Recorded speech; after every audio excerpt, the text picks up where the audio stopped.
Gertak sambal OPM dibalas operasi kilat TNI Brimob. Bos KKB ciut lihat drone terkunci di hutan. Teror dilakukan OPM di kawasan Intan Jaya dan Paniai hanya berusaha melakukan gertakan dengan taktik gerilya dan bermain curang. Mereka tega mengeksekusi dua warga sipil hingga tewas, yakni Daeng Rusli, sopir angkot, dan Zainal tukang ojek yang mereka sebut sebagai intelijen TNI Polri.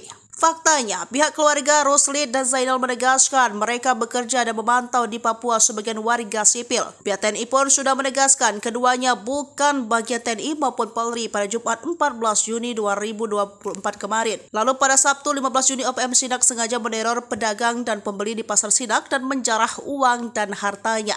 Puncaknya mereka menembak anggota Koramil Sinak hingga gugur. Usai menembak, Kalenak Murib tampak melakukan pesta kemenangan. Mereka tak sadar jika sudah dipantau drone oleh TNI sehingga menjadi kocar-kacir saat drone mendekat. Meski awalnya sesumbar akan meladeni tantangan perang, pihak TNI juru bicara TPNPB OPM Sebi Sambom pada Senin 17 Juni 2024 merengek meminta Panglima TNI tak melakukan serangan udara dengan menggunakan heli dan drone dalam kontak tembak distrik Bibidah. Alasannya karena pihak TPNPB OPM telah bersiap melakukan serangan darat. Selain itu menggunakan helikopter dan drone sejak 14 Juni 2024 dianggap tidak seimbang sesuai hukum internasional. Menanggapi ini, Panglima Komando Gabungan Wilayah Pertahanan 3 Letjen TNI Richard Tambubolon mengutuk keras aksi keji OPM dan terus melakukan pengejaran. Tindakan pertama yang dilakukan adalah menguasai markas di distrik Bibidah Paniai. Selanjutnya TNI Polri mengamankan wilayah tersebut dan melakukan patroli. Sementara pasukan khusus TNI melakukan pengejaran terhadap Kalenak Murib yang terkunci di kawasan hutan Pegunungan Puncak.